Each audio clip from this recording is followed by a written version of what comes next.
राधे दोस्तों, आइए हमारे चैनल अलौकिक श्रद्धा में आपका स्वागत है। आज हम इस वीडियो में कार्तिक मास महत्तम कथा अध्याय 16 सुनेंगे। तो आइए शुरू करते हैं।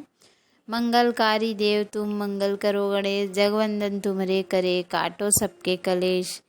श्री नारायण बोले, हे महाप्राज्ञ, हे नारद, वाल्मीकि ऋषि ने जो परम अद्भुत चरित्र दृढ़धनवा राजा से कहा, उस चरित्र को मैं कहता हूँ, तुम सुनो। वाल्मीकि ऋषि बोले, दृढ़धनवन, हे महाराज, हमारे वचन को सुनिए। गरुड़ जी ने केशव भगवान की आज्ञा से इस प्रकार श्रेष्ठ से कहा।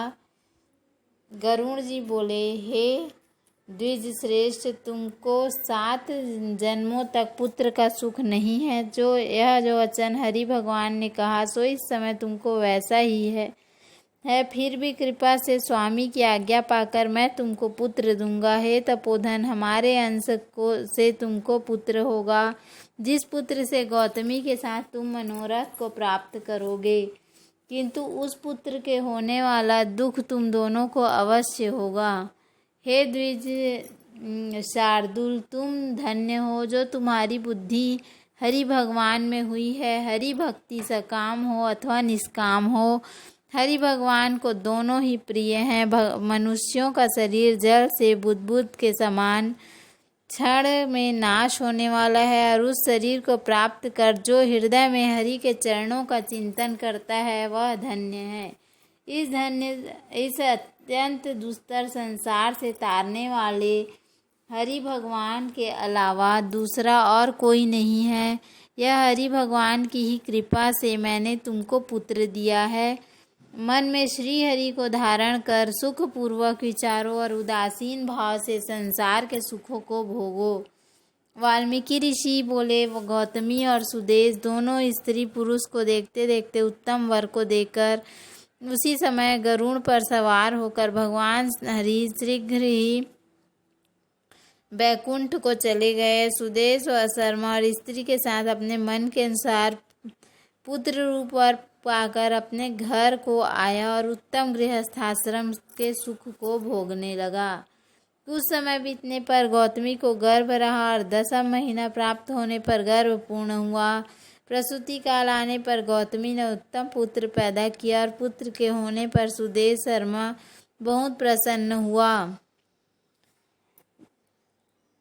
और इस तरह से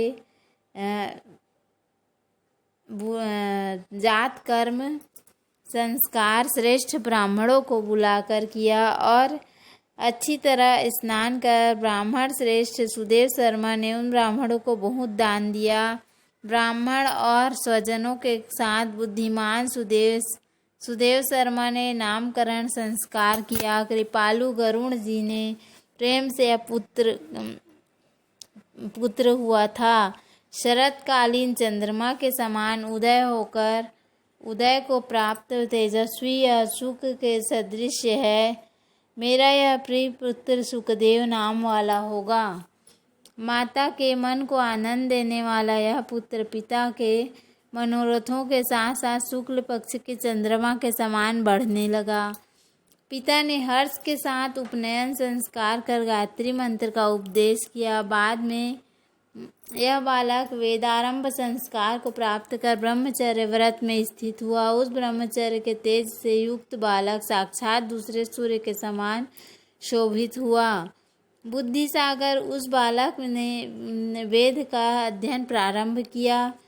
उस गुरुवत्सल बालक ने सद्बुद्धि से अपने गुरु को प्रसन्न किया और गुरु के एक बार कहने मात्र से समस्त विद्या को प्राप्त किया। वाल्मीकि ऋषि बोले, एक समय कोटि सूर्य के समान प्रभाव वाले देवल ऋषि आए। उनको देखकर हर्ष से सुदेव शर्मा ने दंडवत प्रणाम किया। अर्धपाद्य आदि से विधि पूर्वक उस देवल मुनि से की पूजा की और महात्मा देवल के लिए आसन दिया। अति तेजस्वी देव दर्शन देवल ऋषि उस आसन पर बैठ गए। बाद में अपने चरणों पर बालक को गिरे हुए देखकर देवल ऋषि बोले, देवल मुनि, बोले, अहो हे सुदेव, तुम धन्य हो, तुम्हारे ऊपर भगवान प्रसन्न हुए, क्योंकि तुमने दुर्लभ सुंदर श्रेष्ठ पुत्र को प्राप्त किया है। ऐसा विनीत बुद्धिमान, बोलने में चतुर, वेद पाठी और शीलवान पुत्र कहीं भी किसी के यहाँ नहीं देखा। हे पुत्र, यहाँ आओ, तुम्हारे साथ मैं यह कौतुक क्या देखता हूँ। सुंदर छत्र, 2 चामर, यवरेखा के कतार, कमल जानू तक लटकने वाले हाथ के सूंड के समान ये तुम्हारे हाथ, कान तक फैले हुए विशाल लाल नेत्र, शरीर गोल आकार का, त्रिवली से युक्त पेट।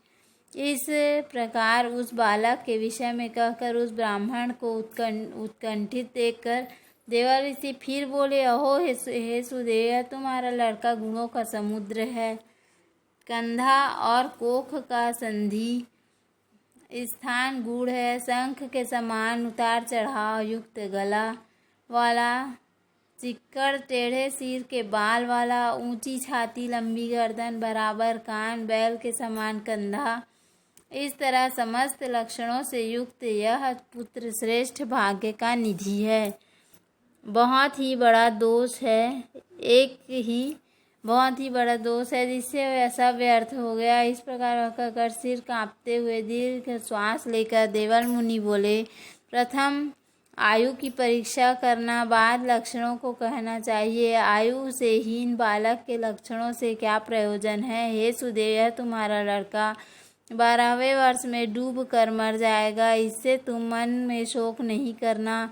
अवश्य होने वाला निसंदेह होकर ही रहता है। मरणासन को औषध देने के समान उसकी कोई प्रतिक्रिया नहीं है। वाल्मीकि मुनि बोले, हे देवल मुनि, इस प्रकार कहकर ब्रह्मलोक को चले गए और गौतमी के साथ सुदेव ब्राह्मण पृथ्वी पर गिर गया। पृथ्वी पर पड़ा हुआ देवल ऋषि के कहे हुए वचनों का स्मरण कर चिरकाल तक विलाप करने लगा। बाद उसकी स्त्री गौतमी धैर्य धारण करती पुत्र को अपने गोद में लेकर प्रथम प्रेम से पुत्र का मुख चुंबन कर बाद में पति से बोली। गौतमी बोली, हे द्विजराज, होने वाली वस्तु में भय नहीं करना चाहिए। जो नहीं होने वाला है वह कभी नहीं होगा, और जो होने वाला है वह होकर रहेगा। क्या राजा नल, रामचंद्र और युधिष्ठिर दुख को प्राप्त नहीं हुए? राजा बलि भी बंधन को प्राप्त हुआ, यादव नाश को प्राप्त हुआ, हिरण्याक्ष कठिन वध को प्राप्त हुआ, वृत्तासुर भी मृत्यु को प्राप्त हुआ, सहस्रार्जुन का सिर काटा गया, रावण के भी उसी तरह सिर काटे गए। हे मुने, भगवान रामचंद्र भी वन में जानकी के विरह को प्राप्त हुए। राज ऋषि परीक्षित भी ब्राह्मण के से मृत्यु को प्राप्त हुए। हे मुनीश्वर, इस प्रकार जो होने वाला है वह अवश्य होता है, इसलिए हे नाथ, उठिए और सनातन हरि भगवान का भजन करिए,